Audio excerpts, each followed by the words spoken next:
sebuah desa kecil yang dikelilingi hamparan sawah hijau dan sungai yang jernih, hiduplah seorang gadis cantik bernama Bawang Putih.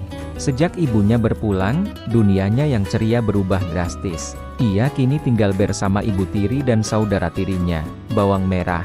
Ayahnya, seorang pedagang yang sering bepergian, tidak pernah tahu betapa berat kehidupan putrinya saat ia tak di rumah. Setiap fajar menyingsing, sebelum ayam jantan pertama berkokok, Bawang Putih sudah terjaga. Kakinya yang mungil melangkah ringan di lantai kayu yang dingin, memulai hari dengan setumpuk pekerjaan rumah. Ia menimba air dari sumur, membersihkan setiap sudut rumah hingga tak ada debu tersisa, lalu menyalakan api di tungku untuk memasak sarapan.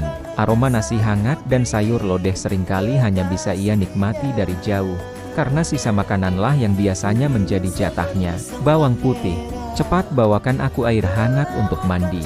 Dan jangan lupa, pijat kakiku setelahnya, teriak ibu tirinya dari kamar. Suaranya selalu terdengar ketus dan penuh perintah. Iya, Bu, jawab Bawang Putih lembut, seraya bergegas memenuhi permintaan itu.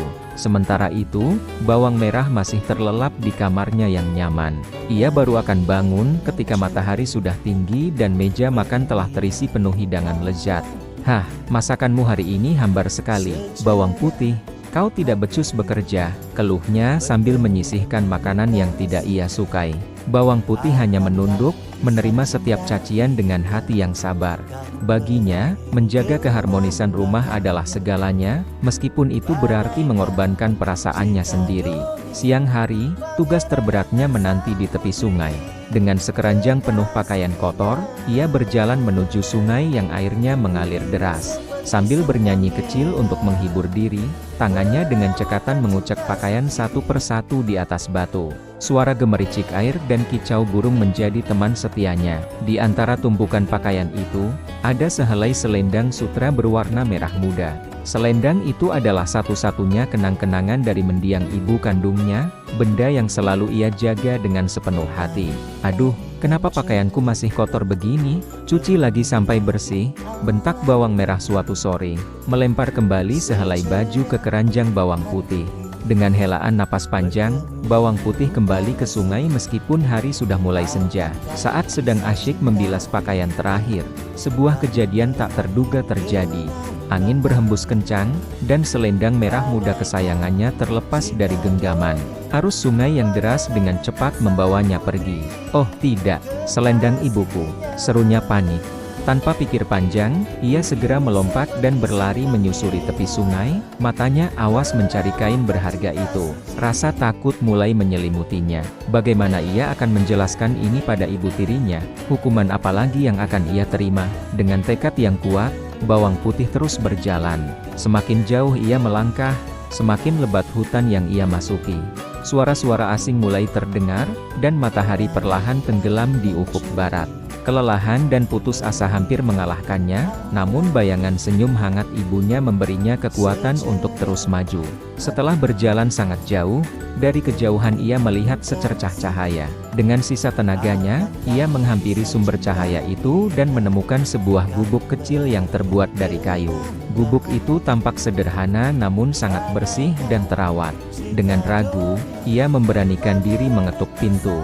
"Permisi," sapanya dengan suara bergetar. Pintu terbuka, dan seorang nenek tua dengan wajah keriput namun sorot mata yang teduh muncul di hadapannya. "Ada apa, Nak? Kenapa kau sendirian di tengah hutan selarut ini?" tanya nenek itu dengan suara lembut. Bawang Putih menceritakan kisahnya dengan jujur, tentang bagaimana selendang peninggalan ibunya hanyut dan ia berusaha mencarinya. "Nenek, apakah nenek melihat selendang sutra berwarna merah muda lewat di sungai?" tanyanya penuh harap. Nenek itu tersenyum. "Oh, selendang itu ada padaku, Nak. Aku menemukannya tersangkut di akar pohon. Tapi, aku tidak bisa memberikannya begitu saja. Maukah kau tinggal di sini beberapa hari dan membantuku mengerjakan pekerjaan rumah? Aku sudah sangat tua dan tidak kuat lagi." Tanpa ragu sedikit pun, Bawang Putih mengangguk setuju. "Tentu saja, Nek. Dengan senang hati saya akan membantu nenek." Selama beberapa hari, Bawang Putih tinggal bersama nenek itu.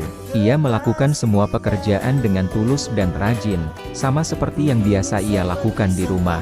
Ia memasak makanan lezat untuk sang nenek, membersihkan gubuk hingga berkilo, dan memijat kaki nenek yang pegal di malam hari. Ia melakukannya bukan karena mengharapkan imbalan, melainkan karena kebaikan hatinya. Sang nenek sangat terkesan dengan ketulusan dan kerajinan bawang putih.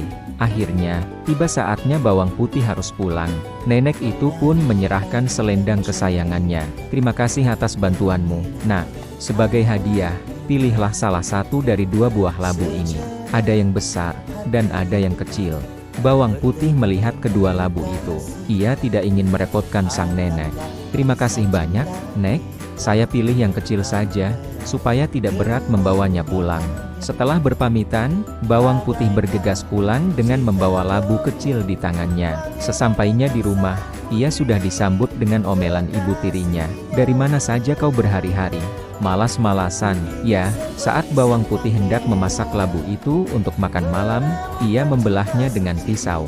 Betapa terkejutnya ia, bukan daging buah yang ia temukan, melainkan isi labu itu penuh dengan perhiasan emas, berlian, dan permata yang berkilauan. Cahayanya menerangi seluruh dapur.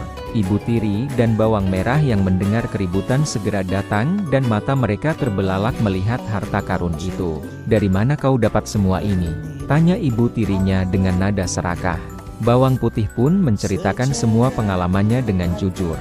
Mendengar cerita itu, keserakahan langsung menguasai pikiran ibu tiri dan bawang merah. Sebuah rencana licik pun tersusun di kepala mereka. Keesokan harinya, ibu tiri dengan sengaja menghanyutkan selendang milik bawang merah ke sungai. "Cepat, bawang merah, ikuti alur ceritanya, pergi susuri sungai dan temukan gubuk nenek itu," perintahnya. Bawang merah, dengan berpura-pura sedih, berjalan menyusuri sungai. Ia akhirnya menemukan gubuk sang nenek dan menceritakan kisah yang sama persis seperti bawang putih. Nenek itu pun memintanya untuk tinggal dan membantunya selama beberapa hari. Namun, sifat asli bawang merah tidak bisa disembunyikan. Ia bekerja dengan sangat malas dan selalu mengeluh. Saat diminta memasak, ia membakar masakannya. Saat diminta membersihkan rumah, ia hanya menyapu sekenanya. Setiap saat, ia hanya bersantai dan menunggu waktu untuk pulang. Setelah beberapa hari, nenek itu akhirnya menyuruhnya pulang. "Pilihlah salah satu labu ini sebagai hadiah," kata sang nenek. Tanpa berpikir 2 kali, bawang merah langsung menyambar labu yang paling besar. "Tentu saja aku pilih yang besar. Pasti isinya lebih banyak," pikirnya dalam hati. Dengan susah payah, ia menyeret labu raksasa itu pulang. Di rumah, ibu tirinya sudah menunggu dengan tidak sabar. "Cepat, belah labunya. Kita akan jadi kaya raya," serunya antusias.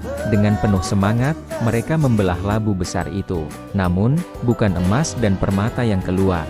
Alih-alih, dari dalam labu itu bermunculan ular berbisa, kalajengking, dan berbagai binatang menakutkan lainnya. Mereka menjerit ketakutan dan lari tunggang langgang. Rumah mereka menjadi kacau balau. Ibu tiri dan bawang merah akhirnya menyadari kesalahan mereka. Keserakahan dan kemalasan hanya membawa malapetaka. Mereka menyesali perbuatan jahat mereka terhadap bawang putih dan meminta maaf dengan tulus. Bawang putih, dengan hatinya yang seluas samudra, memaafkan mereka. Dengan harta yang ia miliki, ia tidak menjadi sombong.